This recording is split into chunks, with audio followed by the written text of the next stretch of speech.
नमस्कार जय जगन्नाथ शुभ सकाळ। आज हूँ अक्टोबर 25 तारिख शनिवार। आज दिन अनेक गुरुत्वपूर्ण खबर आसी तेणु वीडियो को शेष पर्यंत देखा मोर आपण को अनुरोध। तेबे आसतु आज दिन 20 बड़ खबर उपर नजर पकाइबा। वीडियो भल लगिले आपण को भल पाइबा स्वरूप गोटे गोटे लाइक निश्चित करदेवे। एथिसह आपण केउ जिल्लारू ए खबर देखुचंती कमेंट करी जणाई देबे। आजिर प्रथम खबर उच्च शिक्षा मंत्री सूचना। राज्य में खूब शीघ्र नियुक्ति पाइबे स्थायी अध्यापक। एने प्रक्रिया आरंभ होईछि कहिसंती उच्च शिक्षा मंत्री। ता पूर्व अनुदान प्राप्त कॉलेज रे शिक्षादान करिबे अवसर प्राप्त अध्यापक। 488 और 662 वर्ग सरकारी अनुदान प्राप्त कॉलेज रे शिक्षादान करिबे। आसंता 31 सुधा हिम्स पोर्टाल रे आवेदन कले नियुक्ति मिलिबो। से आहुरी कहिसंती जो माने उच्च शिक्षा पोर्टाल हिम्स पोर्टाल रे आसंता 31 तारिख सुधा आवेदन करिबे सेमानकु नियुक्ति मिलिबो। पूर्व सरकार समय राज्य रे कॉलेज मानक रे एपरि अचलावस्था सृष्टि होइतिला, जाहाकु पूर्ण करिबा पई सरकार प्रक्रिया आरंभ करिसंती। परवर्ती खबर राशन कार्ड धारी को अधिक 5 केजी चाउल। राशन कार्ड धारी को मिलिबा अधिक 5 केजी चाउल। 19 जिले में परिवार पिछा मिलिबा अधिक 5 केजी चाउल। 3 मास पई अधिक 5 केजी चाउल देबा पई निर्देश रहिछि। सेप्टेम्बर अक्टोबर और नवेम्बर मास पई चाउल मिलिबो। एने 19 जिलार जिलापाल को जोगाण विभागर चिठी। अनुगुल बालेश्वर बरगड़ भद्रक कटक देवगढ़ ढेंकानाल गंजाम जगतसिंहपुर जाजपुर झारसुगुड़ा केन्द्रापड़ा केन्दुझर खोर्धा मयूरभंज नयागढ़ पुरी संबलपुर और सुंदरगढ़ रे एई चाउल बंटन करा जिवो। परवर्ती खबर आईएमडी रो बड़ सूचना। 27 सकाळे बंगोपसागर रे बात्या। आज अवपातर रूप नेब लघुचाप। 26 बेलकु गभीर अवपात रे परिणत हेबो। 27 सकाळे बात्यार रूप नै पारे लघुचाप। एबे धीरे धीरे उत्तर पश्चिम उत्तर दिगरे गति करुछि। घंटा प्रति 3 किलोमीटर बेगरे गति करुछि। बंगोपसागर रे बड़ गोटाउछि। बात्या पई रहिछि अनुकूल पाग। सूचना दैछंती भारतीय पाणीपाग विभाग। तेबे बात्या केउठी माड हेबो से नै एबे जाय कोनोसी सूचना मिली नाही। बंगोपसागर सृष्टि है आउ एक लघुचाप। राज्य में एबे एक लघुचाप प्रकोप कमिथिबा बेले बंगोपसागर आउ एक लघुचाप सक्रिय होईछि। दक्षिण पूर्व बंगोपसागर संलग्न दक्षिण अंडमान सागर अंचल उपरे सक्रिय रहिछि लघुचाप। यह पश्चिम उत्तर पश्चिम दिगरे गति करी घनीभूत हेबो। 24 घंटा रे आउरी घनीभूत होई आगको बढ़िबा सह परवर्ती 24 घंटा मध्यरे एक स्पष्ट चिन्हित लघुचाप रूप नेब। लघुचाप प्रभाव में राज्य में आसंता 27 तारिख पर्यंत विभिन्न स्थान में वर्षा संभावना रही। विशेषकर उपकूल और दक्षिण में अधिक वर्षा हेबो बोली पाणीपाग केन्द्र पक्षरु कुहा जायछि। परवर्ती खबर रथयात्रा जैविक चाउल रे कोठभोग। आसंता रथयात्रा जैविक चाउल रे प्रस्तुत हेबो कोठभोग। कृषि विभाग प्रमुख शासन सचिव अरविंद पाढ़ी सूचना। बलभद्र जैविक चाष मिशन द्वारा प्रस्तुत चाउल प्रस्तुत हेबो भोग। श्रीअन्न कार्यक्रम में अनेक जिले में जैविक चाष करा जाउछि। नियाली एवं कोरापुट रे चाषी जैविक धान चाष करुछंती। परवर्ती खबर 2 लाख टंकार सहायता घोषणा कले प्रधानमंत्री। बेंगालुरु हैदराबाद जातीय राजपथ रे बस जळी 20 जन यात्री मृत्यु घटना रे दुख प्रकाश करिसंती प्रधानमंत्री नरेंद्र मोदी। मृतकों परिवार को समवेदना जणाइबा सह आहतों को आशु आरोग्य कामना करिसंती। या सहित प्रति मृतकों परिवार को 2 लाख टंका लेखाएं सहायता राशि प्रदान करा जिवो बोली घोषणा करिसंती। सूचना मुताबक हैदराबाद बेंगालुरु एनएच उपरे हुतुतु होई जळी जायतिला एक यात्रीबाही बस रे निया लागि 20 रु अधिक जीवंत हो जाइतिबा सूचना मिली। परवर्ती खबर ओडिशा रे हेबो बिहन हब। डाली जातीय फसल रे आत्मनिर्भर अभियान रे ओडिशा हेबो बिहन हब। एने सूचना दैछंती उप मुख्यमंत्री केबी सिंहदेव। उप मुख्यमंत्री अध्यक्षता रे सघन कृषि कार्यक्रम उपर एक बैठक अनुष्ठित होइतिला। तेउथिरे विलुप्त प्राय खाद्यर पुनरुद्धार विषय रे आलोचना होइतिला। प्रधानमंत्री डाली जातीय फसल रे आत्मनिर्भर हेबार आह्वान रे अनुप्राणित होई डाली क्षेत्र में आत्मनिर्भरशीलता हेबा पई ओडिशा क्लस्टर पद्धति माध्यम रे राज्य रे हरड़ कला चना एवं अन्य डाली जातीय फसल चाष को प्रोत्साहित करबा पई निष्पत्ति होईछि। परवर्ती खबर दिल्ली रे बड़ विस्फोरण प्लान फेल। दिल्ली रे बड़ विस्फोरण योजना पंड। 2 जन आतंकवादी को गिरफ्त कला पुलिस। दिल्ली जड़े और मध्य प्रदेश जड़े आतंकवादी को गिरफ्त करा जायछि। आईआईडी विस्फोरण पई एई 2 आतंकवादी योजना करुथिले। दिल्ली जन गहलीपूर्ण अंचल एमानक टार्गेट रे थिला। गोइंदा और दिल्ली पुलिस स्वतंत्र टीम रो मिलित सहयोग रे 2 जन आतंकवादी गिरफ्त होइचंती। एमानक ठारु अस्त्र शस्त्र गुली जब्त करा जायछि। परवर्ती खबर 50,000 अधिक एकर चाष जमी रे हेबा आलू चाष। सरकार देबे आलू बिहन। ओडिशा को आलू रे आत्मनिर्भर करिबा अभियान रे चलित वर्ष चाषी को आगुआ आलू बिहन जोगाई देबा पई उप मुख्यमंत्री केबी सिंहदेव ନିର୍ଦ୍ଦେଶ ଦେଇଛନ୍ତି। 50,000 ଊର୍ଦ୍ଧ୍ୱ ଏକର ଜମିରେ ପ୍ରାୟ 3 ଲକ୍ଷ କ୍ୱିଣ୍ଟାଲ ପାଖାପାଖି ଆଳୁ ବିହନ ଆବଶ୍ୟକ ହୋଇଥାଏ ଏବଂ ଏହା ଚାଷୀଙ୍କୁ ଆବଶ୍ୟକ ଅନୁସାରେ ଆଗୁଆ ବିଭାଗ ପକ୍ଷରୁ ଯୋଗାଇ ଦିଆଯିବ। ନଭେମ୍ବର ମାସ ପ୍ରଥମ ସପ୍ତାହରୁ ଆଳୁ ବିହନ ଯୋଗାଣ ପାଇଁ ବିଭାଗ ପକ୍ଷରୁ ପ୍ରସ୍ତୁତି କରାଯାଇଛି। ଆବଶ୍ୟକ ମୁତାବକ ବ୍ଲକ ଅନୁସାରେ ଏହାର ଯୋଗାଣ କରାଯିବ।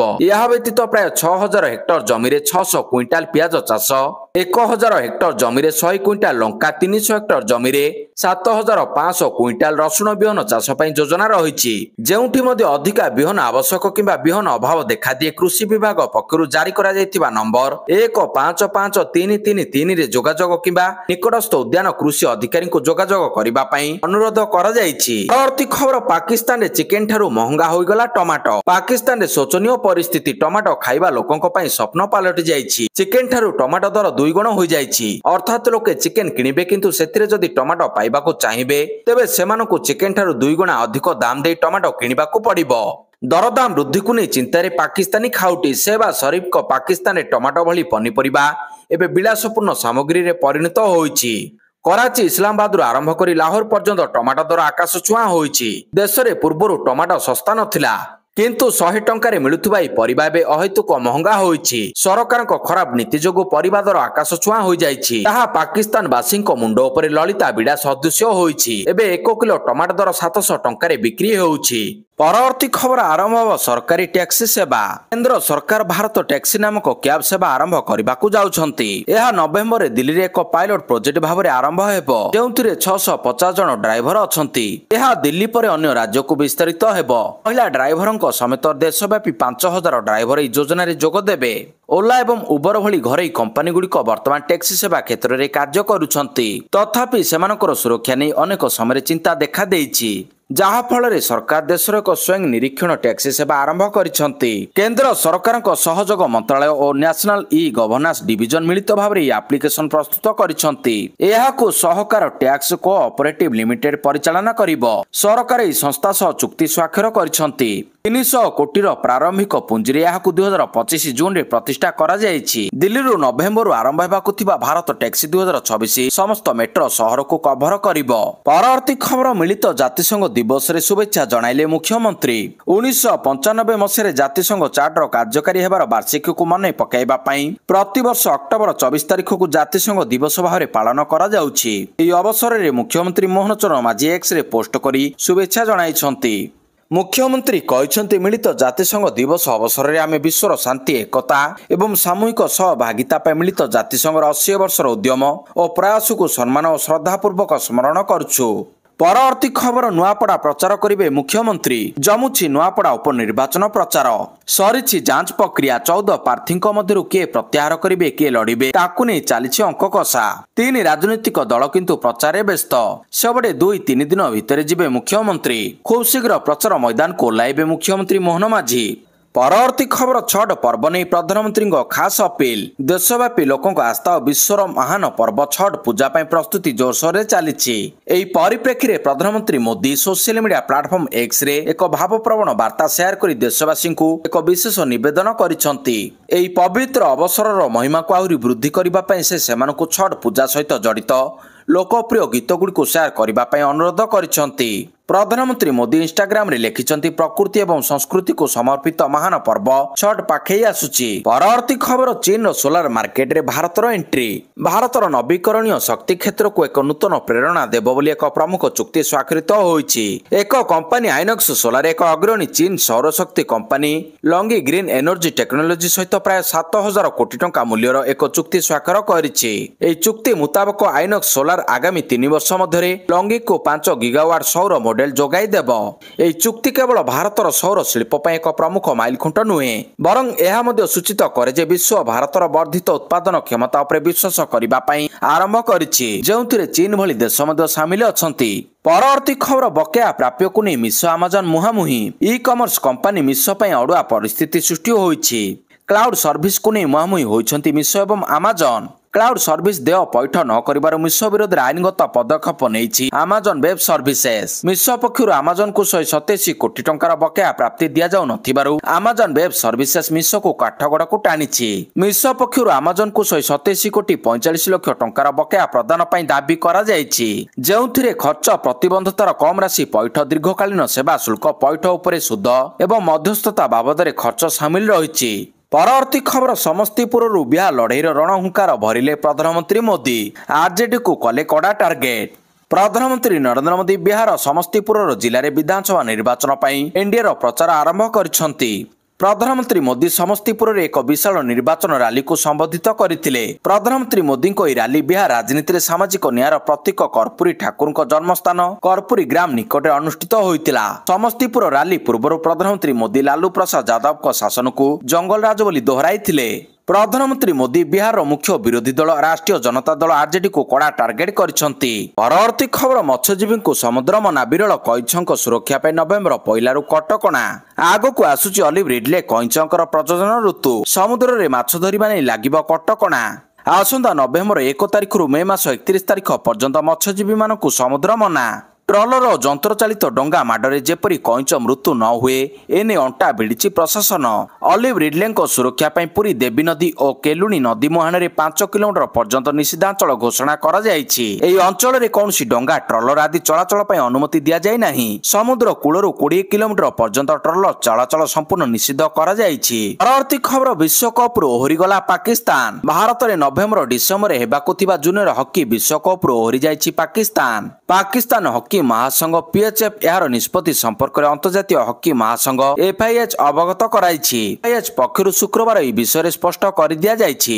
ନଭେମ୍ବର 28ରୁ ଡିସେମ୍ବର 10 ପର୍ଯ୍ୟନ୍ତ ଚେନ୍ନାଇ ଓ ମଦୁରାଇରେ ହେବାକୁ ଥିବା ଏହି ଇଭେଣ୍ଟରେ ପାକିସ୍ତାନ ବଦଳରେ କେଉଁ ଦଳ ଖେଳିବ ତାହା ଶୀଘ୍ର ଘୋଷଣା କରାଯିବ ବୋଲି FIH କହିଛି। ପରବର୍ତ୍ତୀ ଖବର କଳାମଣ୍ଡଳ କାର୍ଯ୍ୟ ସମୀକ୍ଷା କଲେ ମୁଖ୍ୟମନ୍ତ୍ରୀ। 173 କୋଟି ବ୍ୟୟରେ ନିର୍ମାଣ ହେଉଛି ରାଜ୍ୟର ସର୍ବବୃହତ ପ୍ରେକ୍ଷାଳୟ। ମୁଖ୍ୟମନ୍ତ୍ରୀ ମୋହନ ଚରଣ ମାଝୀ ଶୁକ୍ରବାର ଲୋକସଭା ଭବନରେ ଭୁବନେଶ୍ୱରରେ ନିର୍ମାଣାଧୀନ ଓଡ଼ିଶାର ସର୍ବବୃହତ ପ୍ରେକ୍ଷାଳୟ କଳାମଣ୍ଡଳ ପ୍ରକଳ୍ପ କାର୍ଯ୍ୟର ସମୀକ୍ଷା କରିଛନ୍ତି। ଏହା ସହିତ କେନ୍ଦୁଝର ଜିଲ୍ଲାରେ କ୍ରୀଡ଼ା ଭିତ୍ତିଭୂମିର ବିକାଶ ସମ୍ପର୍କରେ ଆଲୋଚନା କରିଛନ୍ତି। ଭୁବନେଶ୍ୱର ସୈନିକ ସ୍କୁଲ ନିକଟରେ 9 ଏକର ଜମି ଉପରେ 173 କୋଟି ଟଙ୍କା ବ୍ୟୟରେ ଓଡ଼ିଶାର ସର୍ବବୃହତ ଏହି ପ୍ରେକ୍ଷାଳୟ ଇଡ୍କ ପକ୍ଷରୁ ନିର୍ମାଣ କରାଯାଉଛି। 2000 ଆସନ ବିଶିଷ୍ଟ ପ୍ରେକ୍ଷାଳୟ ସହିତ 500 ସିଟ୍ ବିଶିଷ୍ଟ ଏକ ଓପନ ଏୟାର ଥିଏଟର ମଧ୍ୟ ଏହି ପରିସର ମଧ୍ୟରେ ରହିବ। ମୁଖ୍ୟମନ୍ତ୍ରୀ ଏହାର ନିର୍ମାଣ କାର୍ଯ୍ୟକୁ ତ୍ୱରାନ୍ୱିତ କରି 2026 ମେ ସୁଦ୍ଧା ସମ୍ପୂର୍ଣ୍ଣ କରିବା ପାଇଁ ନିର୍ଦ୍ଦେଶ ଦେଇଛନ୍ତି। ପରବର୍ତ୍ତୀ ଖବର ପୂରଣ ହେବ ରାଜ୍ୟରେ ଖାଲି ପଡ଼ିଥିବା 4219 କନେଷ୍ଟବଳ ପଦବୀ। ପୂରଣ ହେବାକୁ ଯାଉଛି ରାଜ୍ୟରେ ଖାଲି ପଡ଼ିଥିବା 4219 କନେଷ୍ଟବଳ ପଦବୀ। ପୂରଣ ହେବ ରାଜ୍ୟରେ ଖାଲି ପଡ଼ିଥିବା 4219 କନେଷ୍ଟବଳ ପଦବୀ। ସିଧାସଳଖ ନିଯୁକ୍ତ ହେବେ 4219 ପୋଲିସ କନେଷ୍ଟବଳ। ରାଜ୍ୟ ପୋଲିସ ମୁଖ୍ୟାଳୟର ପ୍ରସ୍ତାବକୁ ସରକାରଙ୍କ ଅନୁମୋଦନ। ପୋଲିସ ଡିଜିଙ୍କୁ ଚିଠି ଲେଖି ଜଣାଇଲା ଗୃହ ବିଭାଗ। ଆବଶ୍ୟକ ନିୟମାବଳୀ ପାଳନ କରି ସିଧା ନିଯୁକ୍ତି ଦିଆଯିବ। ସାଧାରଣ ପ୍ରଶାସନ ବିଭାଗର SOP ପାଳନ କରିବା ପାଇଁ ନିର୍ଦ୍ଦେଶ ରହିଛି। ପରବର୍ତ୍ତୀ ଖବର ଆସିଲା ଖୁସି ଖବର, କମିଲା ସୁନା ଦର। ଆଗକୁ ବିବାହ ବଜାର ଆସୁଥିବା ବେଳେ ଗ୍ରାହକଙ୍କ ପାଇଁ ଖୁସି ଖବର। ଆକାଶ ଛୁଆଁ ପାଲଟିଥିବା ସୁନା ଓ ରୂପା ଦର ସାମାନ୍ୟ ହ୍ରାସ ପାଇଥିବା ଦେଖିବାକୁ ମିଳିଛି।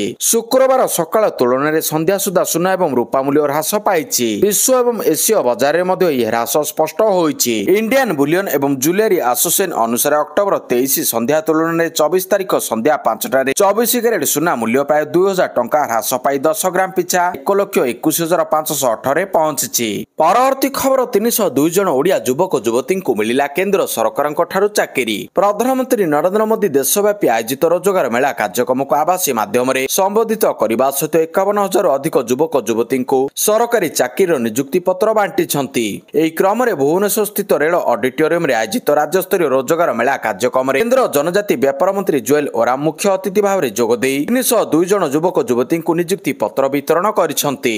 ନବନିଯୁକ୍ତ ପ୍ରାର୍ଥୀମାନଙ୍କୁ ଭାରତୀୟ ଡାକ ବିଭାଗ, ରେଳବାଇ, ରାଷ୍ଟ୍ରାୟତ୍ତ ବ୍ୟାଙ୍କ, କେନ୍ଦ୍ରୀୟ GST, CRPF, ଭୁବନେଶ୍ୱର ଏମ୍ସ ଆଦି ବିଭାଗ ଓ ପ୍ରତିଷ୍ଠାନରେ ନିଯୁକ୍ତି ମିଳିଛି। ଏହି ଅବସରରେ ପ୍ରଧାନମନ୍ତ୍ରୀଙ୍କ ଅଭିଭାଷଣର ଆଭାସୀ ପ୍ରସାରଣ କରାଯାଇଥିଲା। ପରବର୍ତ୍ତୀ ଖବର ଭୁବନେଶ୍ୱରରୁ ନୂଆ ହାଇଦ୍ରାବାଦ ସ୍ୱତନ୍ତ୍ର ଟ୍ରେନ୍ର ସମ୍ପ୍ରସାରଣ। ଉତ୍ତମ ଯାତ୍ରା ସୁବିଧା ଜାରି ରଖିବା ଏବଂ ପାର୍ବଣ ଋତୁରେ ବର୍ଦ୍ଧିତ ଯାତ୍ରୀ ଚାହିଦା ପୂରଣ କରିବା ପାଇଁ ଭାରତୀୟ ରେଳବାଇ ହାଇଦ୍ରାବାଦ ଭୁବନେଶ୍ୱର ନୂଆ ହାଇଦ୍ରାବାଦ ସାପ୍ତାହିକ ସ୍ୱତନ୍ତ୍ର ଟ୍ରେନ୍ର ସେବାକୁ ପୂର୍ବ ସୂଚିତ ସମୟ ରହଣି ଏବଂ ସଂରଚନା ସହିତ ସମ୍ପ୍ରସାରଣ କରିବା ପାଇଁ ନିଷ୍ପତ୍ତି ନେଇଛି। ପରବର୍ତ୍ତୀ ଖବର ନଭେମ୍ବର 5ରୁ 14 ପର୍ଯ୍ୟନ୍ତ କୁଆଖାଇ ନଦୀ ପଠାରେ ହେବ ଭୁବନେଶ୍ୱର ବାଲିଯାତ୍ରା ମହୋତ୍ସବ। ବିଗତ ବର୍ଷମାନଙ୍କ ଭଳି ଚଳିତ ବର୍ଷ ଭୁବନେଶ୍ୱର ବାଲିଯାତ୍ରା ମହୋତ୍ସବ ନଭେମ୍ବର 5ରୁ 14 ତାରିଖ ପର୍ଯ୍ୟନ୍ତ ଅନୁଷ୍ଠିତ ହେବ। ଏନେଇ ଏକ ପ୍ରସ୍ତୁତି ବୈଠକ ଶୁକ୍ରବାର ଭୁବନେଶ୍ୱର ଅତିରିକ୍ତ ଜିଲ୍ଲାପାଳ ରୁଦ୍ର ନାରାୟଣ ମହାନ୍ତିଙ୍କ ଅଧ୍ୟକ୍ଷତାରେ ସ୍ଥାନୀୟ ସର୍କିଟ ହାଉସଠାରେ ଅନୁଷ୍ଠିତ ହୋଇଯାଇଛି। ଭୁବନେଶ୍ୱର ବାଲିଯାତ୍ରା ମହୋତ୍ସବ କମିଟି ଏବଂ ଜିଲ୍ଲା ପ୍ରଶାସନର ମିଳିତ ସହଯୋଗରେ କୁଆଖାଇ ନଦୀ ପଠାରେ ଆୟୋଜିତ ହେବାକୁ ଥିବା ଏହି ମହୋତ୍ସବର ବିଭିନ୍ନ ରୂପରେଖ ସମ୍ପର୍କରେ ଆଲୋଚନା କରାଯାଇଛି। ଏହି ମହୋତ୍ସବକୁ ସଫଳ କରିବା ନିମନ୍ତେ ପ୍ରଶାସନ ପକ୍ଷରୁ ସମସ୍ତ ସହଯୋଗ ପ୍ରଦାନ କରାଯିବ। ପରବର୍ତ୍ତୀ ଖବର କଟକ କାଳୀପୂଜା ଭସାଣରେ ଉତ୍ତେଜନା। କଟକ କାଳୀପୂଜା ଭସାଣରେ ଉତ୍ତେଜନା ପ୍ରକାଶ ପାଇଛି। ଶୁକ୍ରବାର ରାତିରେ ଭସାଣ ଶୋଭାଯାତ୍ରା ସମୟରେ ଏହି ଘଟଣା ଘଟିଥିବା ସୂଚନା ରହିଛି। ଖବର ଅନୁସାରେ ବାଖରାବାଦ ପୂଜା କମିଟିର 2 ସଦସ୍ୟଙ୍କୁ ପୋଲିସ ମାଡ଼ ମାରିଥିବା ଅଭିଯୋଗ ହୋଇଛି। ଏହାକୁ ନେଇ ଉତ୍ତେଜନା ପ୍ରକାଶ ପାଇଛି। ଚାନ୍ଦିନୀ ଚୌକ ଛକରେ ଏହି ଘଟଣା ଘଟିଛି। ପରବର୍ତ୍ତୀ ଖବର ବିଶିଷ୍ଟ କବି ରାଜେନ୍ଦ୍ର କିଶୋର ପଣ୍ଡାଙ୍କ ବିୟୋଗରେ ମୁଖ୍ୟମନ୍ତ୍ରୀ କ୍ରୀଡ଼ା ମନ୍ତ୍ରୀଙ୍କ ଶୋକ। ବିଶିଷ୍ଟ କବି ତଥା ଔପନ୍ୟାସିକ ରାଜେନ୍ଦ୍ର କିଶୋର ପଣ୍ଡାଙ୍କ ବିୟୋଗରେ ଗଭୀର ଦୁଃଖ ପ୍ରକାଶ କରିଛନ୍ତି ମୁଖ୍ୟମନ୍ତ୍ରୀ ମୋହନ ଚରଣ ମାଝୀ। ଏହି ଅବସରରେ ମୁଖ୍ୟମନ୍ତ୍ରୀ ସାମାଜିକ ଗଣମାଧ୍ୟମରେ ଏକ ପୋଷ୍ଟ କରି ଲେଖିଛନ୍ତି, କେନ୍ଦ୍ର ସାହିତ୍ୟ ଏକାଡେମୀ ପୁରସ୍କାର ପ୍ରାପ୍ତ କବି ତଥା ପୂର୍ବତନ ପ୍ରଶାସନିକ ଅଧିକାରୀ ରାଜେନ୍ଦ୍ର କିଶୋର ପଣ୍ଡାଙ୍କ ବିୟୋଗ ବିଷୟରେ ଜାଣି ସେ ଦୁଃଖିତ। ମହାପ୍ରଭୁ ଶ୍ରୀ ଜଗନ୍ନାଥଙ୍କ ଚରଣ କମଳରେ ତାଙ୍କର ଆତ୍ମାର ସଦ୍ଗତି ନିମନ୍ତେ ପ୍ରାର୍ଥନା କରିବା ସହିତ ଶୋକ ସନ୍ତପ ପରିବାର ବର୍ଗଙ୍କ ପ୍ରତି ସମବେଦନା ଜ୍ଞାପନ କରୁଛି। ସେହିପରି କ୍ରୀଡ଼ା ଓ ଯୁବ ବ୍ୟାପାର ମନ୍ତ୍ରୀ ଏକ ପୋଷ୍ଟରେ ଲେଖିଛନ୍ତି, କବି ରାଜେନ୍ଦ୍ର କିଶୋର ପଣ୍ଡାଙ୍କ ଦେହାନ୍ତ ଖବର ଶୁଣି ମୁଁ ମର୍ମାହତ। ଏହି ଅସମୟରେ ମହାପ୍ରଭୁ ତାଙ୍କ ପରିବାରକୁ ଅସୀମ ଶକ୍ତି ପ୍ରଦାନ କରନ୍ତୁ ଓ ଅମର ଆତ୍ମାକୁ ସଦ୍ଗତି ଦିଅନ୍ତୁ। ପରବର୍ତ୍ତୀ ଖବର ବ୍ୟାଙ୍କ ଆକାଉଣ୍ଟରେ ରହିପାରିବେ 4 ଜଣ ନୋମିନି। ଏଣିକି ବ୍ୟାଙ୍କ ଆକାଉଣ୍ଟରେ ରହିପାରିବେ 4 ଜଣ ନୋମିନି। ଏମାନଙ୍କୁ ଆକାଉଣ୍ଟଧାରୀଙ୍କ ଉତ୍ତରାଧିକାରୀ ବିବେଚନା କରାଯିବ। ଆକାଉଣ୍ଟଧାରୀଙ୍କ ଅନ୍ତେ ତାଙ୍କ ଅଂଶ ନୋମିନିମାନଙ୍କୁ ମିଳିବ। ସରକାରଙ୍କ ପକ୍ଷରୁ ବ୍ୟାଙ୍କିଂ ସିଷ୍ଟମରେ କ୍ଲେମ କରିବା ପାଇଁ ଏଭଳି ସମାନ ଏବଂ ସହଜ ବ୍ୟବସ୍ଥା ଆଣିଛନ୍ତି। ସରକାରଙ୍କ ଏହି ନୂତନ ସୁବିଧାର ଲାଭ ମିଳିବ ଗ୍ରାହକମାନଙ୍କୁ।